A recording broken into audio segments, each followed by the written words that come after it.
Ramparts of Ice has easily been one of the standouts of this anime season for me. There's such a thoughtfulness to all of the characters and their relationships that elevates it above melodrama or a typical high school romance anime. None of the cliches you might be tempted to see in the walled-off and distant main character, or the outwardly bubbly and proper but secretly brash and goofy character, or the charming but a little slimy character ever play out how you assume they would. When you're watching an episode of this show, it feels like these friends think and act in real time rather than according to a set of scripted tropes, which is really special. When characters surprise you by how they act, show you new sides of themselves when it makes sense in the story, it breathes a life and an intrigue into every scene that makes it a live wire. Ramparts of Ice does one thing particularly well that sets it apart from other romance anime. It is not afraid to let its characters make mistakes. Big and small, in the past and in the present, these friends mess up all the time. And it's not just that mistakes happen, it's the way that this show handles mistakes that is special. Ramparts of Ice really nails honest mistakes. The characters make reasonable assumptions, act accordingly to the emotions that we know are swirling in their heads. These sorts of logical mistakes are far more interesting than a simple miscommunication or betrayal you might find elsewhere. Why does embracing mistakes like this work so well as a storytelling tool? And how does this show use these mistakes to make the relationships even more impactful?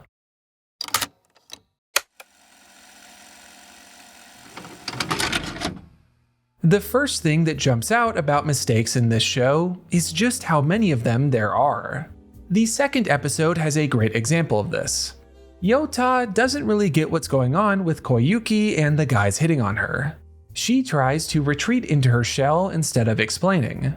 Minato sees the two of them across the street and starts getting his own ideas about what's going on. I love how in just this one small scene, we have these little assumptions layer over each other. Some get resolved immediately, and Yota and Koyuki grow closer here, but others are left to percolate until the right time. Every episode, really every moment, is pitting different ideas these characters have against each other.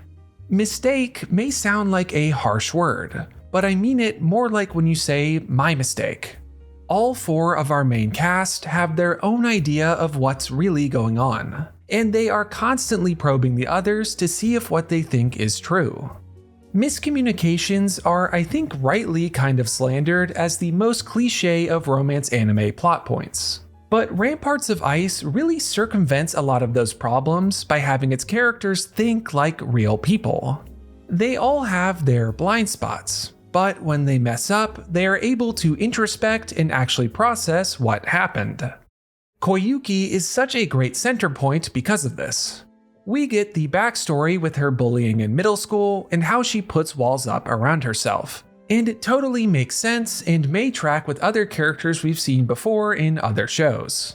But equally importantly, we get to see her humanity beyond just the persona.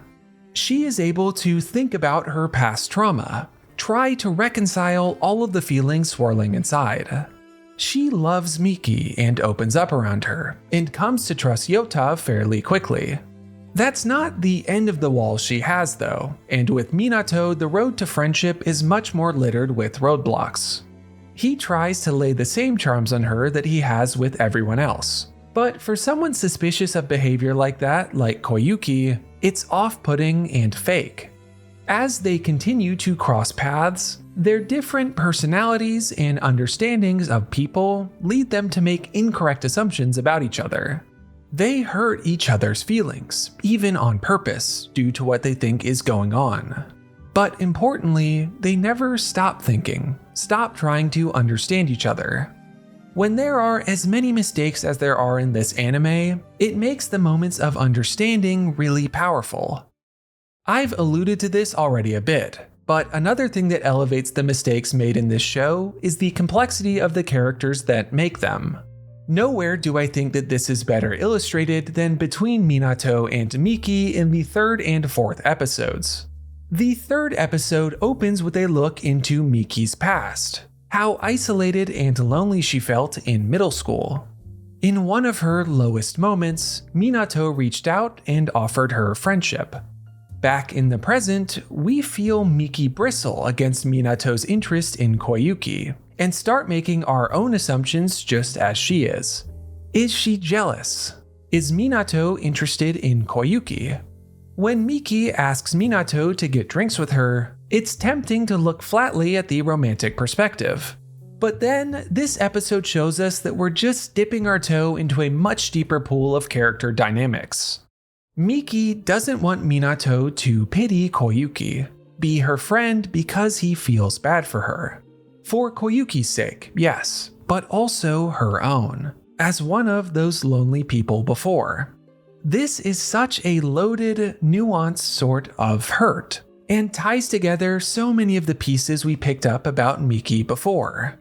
And it doesn't dispense of those swirling romantic ideas either. Those are also in the pot.